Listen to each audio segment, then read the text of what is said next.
আসসালামু আলাইকুম।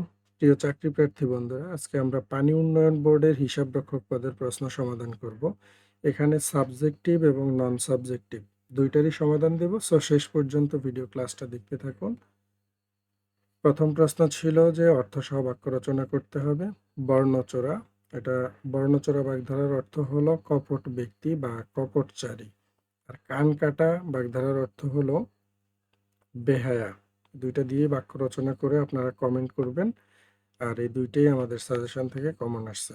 রিটেন প্রস্তুতি নেওয়ার জন্য হিসাবরক্ষক পদের নন ডিপার্টমেন্টাল যেটা, সেটা আমাদের এই সাজেশনটা ফলো করবেন আপনারা। এখানে বাংলা, ইংলিশ, গণিত, সাধারণ জ্ঞান এই চারটা বিষয়ই দেওয়া আছে। এটা পিডিএফ কপি আর হার্ড কপি আমাদের এই নাম্বারে হোয়াটসঅ্যাপে যোগাযোগ করবেন। শুধু নন ডিপার্টমেন্টের জন্য, ডিপার্টমেন্টের জন্য আমরা সাজেশন দেই না, তবে আজকে সমাধান দিব। এরপরে ছিল সন্ধি বিচ্ছেদ করতে হবে। বনৌষধি, বন যোগ ঔষধি, বাগদান, বাক হসন্ত যোগদান, বাগদান। বাল্মীকি প্রতিভা, এই নাটকটির রচয়িতা হলো রবীন্দ্রনাথ ঠাকুর। বিলেতে 750 দিন, এটা রচয়িতা মোহাম্মদ আব্দুল হাই। ক্রিয়াপদের মূল অংশকে ধাতু বলে। দুর্জন লোক সর্বদা পরিত্যাজ্য, এটা কোন ধরনের বাক্য? মিশ্র বাক্য। ধূমকেতু পত্রিকাটি কত সালে প্রকাশিত হয়েছে এবং এটা সম্পাদককে? এই দুইটা প্রশ্নের বাহিরেও কিছু গুরুত্বপূর্ণ তথ্য এখানে আছে। ধূমকেতু পত্রিকার সম্পাদক কাজী নজরুল ইসলাম ছিলেন। ধূমকেতু কাজী নজরুল ইসলাম সম্পাদিত একটা দ্বি-সাপ্তাহিক পত্রিকা, যা 1329 বঙ্গাব্দে 26শে শ্রাবণ, আর ইংরেজি হলো 1922 সালের 11 অগাস্ট প্রথম প্রকাশিত হয়েছে। পত্রিকাটি শুরুতে ফুলস্কেপ কাগজের 4 পৃষ্ঠায় মুদ্রিত হতো এবং পরে 8 পৃষ্ঠায় মুদ্রিত হতো। পত্রিকাটির সর্বশেষ সংস্করণ 1923 সালের মার্চ মাসে প্রকাশিত হয়েছিল। এর প্রথম সংখ্যায় নজরুলের কবিতা ধূমকেতু প্রকাশিত হয়। এই পত্রিকাকে আশীর্বাদ করে রবীন্দ্রনাথ ঠাকুর লিখেছিলেন, কাজী নজরুল ইসলাম কল্যাণী এসো, আয় চলে আয় রে ধূমকেতু।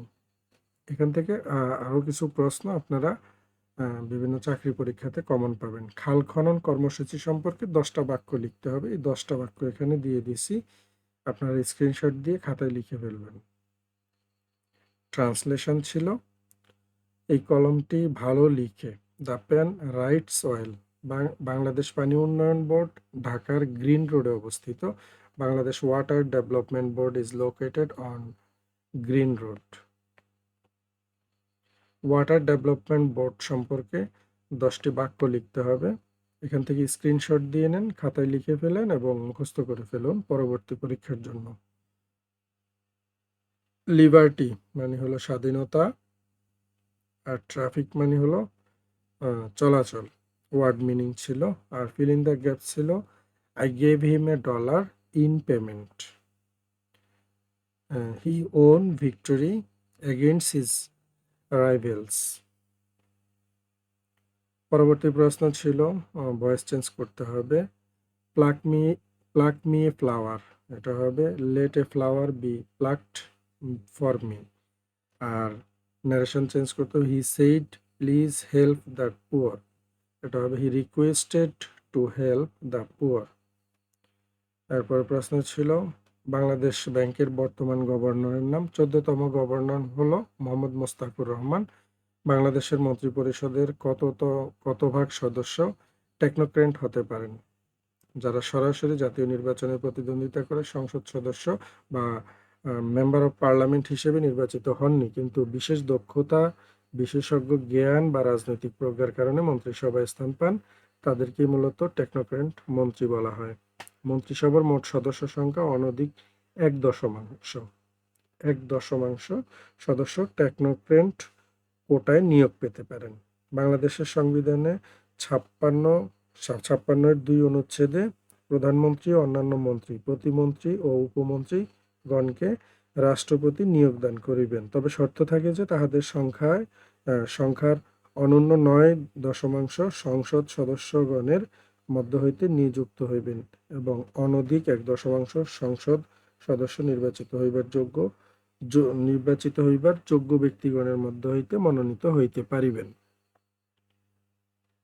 এত বড় করে লেখা দরকার নেই, এখান থেকে জাস্ট শর্ট শর্ট করে লিখবেন আপনারা। হ্যাঁ, পরের প্রশ্ন হলো অনলাইনে মূল্য পরিশোধ করাকে কি বলে? এটাকে ই পেমেন্ট বলা হয়। সুয়েজ খাল কোন দুটি সাগরকে সংযুক্ত করছে? সুয়েজ খাল একটা কৃত্রিম সামুদ্রিক খাল বা লোহিত সাগরকে ভূমধ্য সাগরের সাথে সংযুক্ত করছে।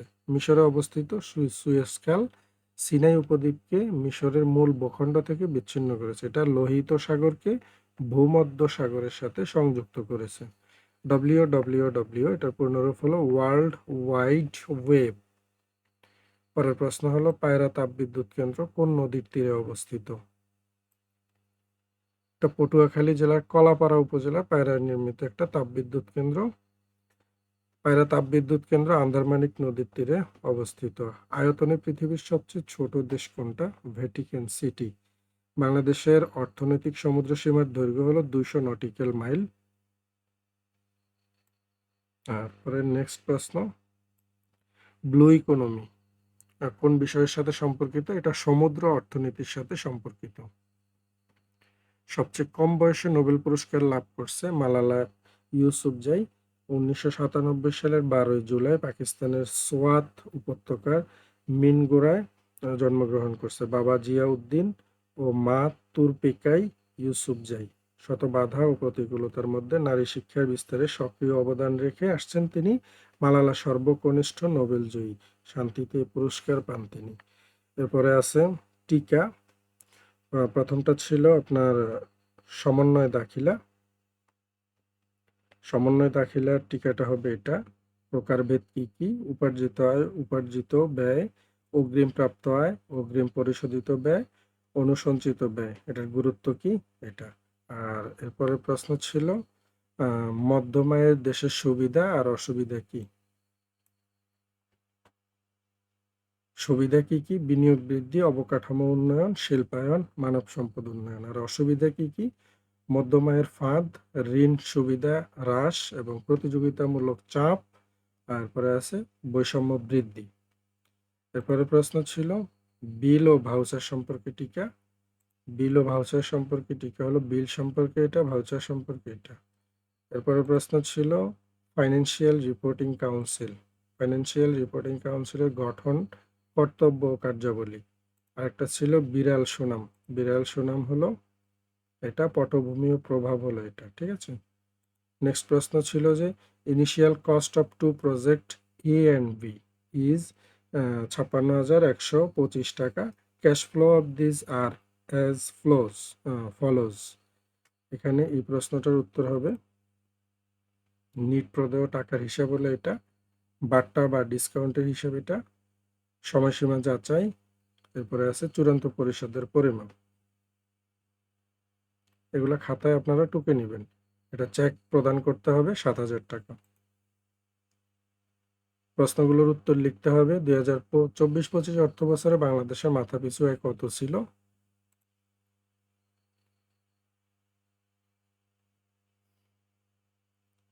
আচ্ছা, 24-25 অর্থ বছরে মাথাপিছু আয় ছিল 2,784 মার্কিন ডলার। পরবর্তী প্রশ্ন ছিল যে কুঋণ সঞ্চিতি এর সমন্বয় দাখিলা। দাখিলাটা দেখে নেন। গ নম্বরে ছিল বিক্রয় জাবেদার অপর নাম কি? অপর নাম হলো দৈনিক বিক্রয় দাখিলা। এরপরে প্রশ্ন ছিল জনি লিমিটেডের খতিয়ানের ভুল প্রভাব। এখানে প্রশ্ন ছিল যে জনি লিমিটেডের খতিয়ান হিসাবের একটি জের 750 টাকা ভুল পক্ষে বসানো হয়েছে। অন্যান্য সবকিছু ঠিক থাকলে র মিলের দুই পক্ষের পার্থক্য কত হবে? পার্থক্যটা এখানে। আচ্ছা, এরপরে আছে রেভিনিউ রিকগনিশন প্রিন্সিপাল বা রাজস্ব স্বীকৃতি নীতি কি?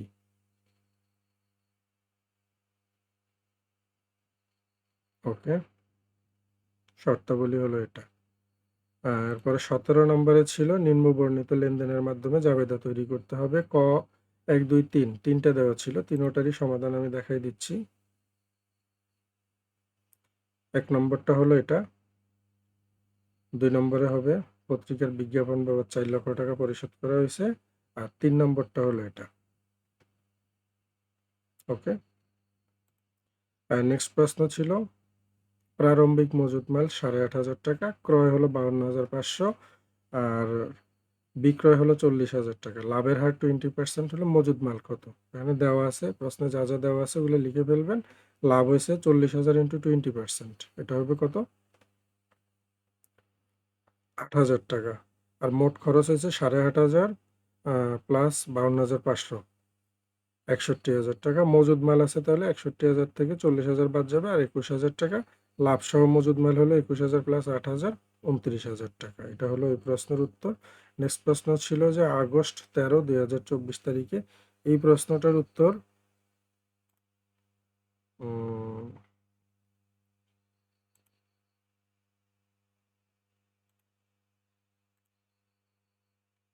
আচ্ছা, প্রথমে শর্ত বুঝে নিতে হবে, তারপরে পণ্য ফেরত, এটা ছাড় পাওনার সময়সীমা নির্ণয়, হিসাব 4 নম্বর ধাপ হলো হিসাব করে দেখা। তাহলে এই প্রশ্নের উত্তর কি হবে? উত্তর হবে 7,000 টাকা। এরপরের প্রশ্ন ছিল পূর্ণরূপ লিখতে হবে। IBAS, integrated budget and accounting system. গ্যাপের পূর্ণরূপ হলো জেনারেলি অ্যাকসেপ্টেড অ্যাকাউন্টিং প্রিন্সিপালস।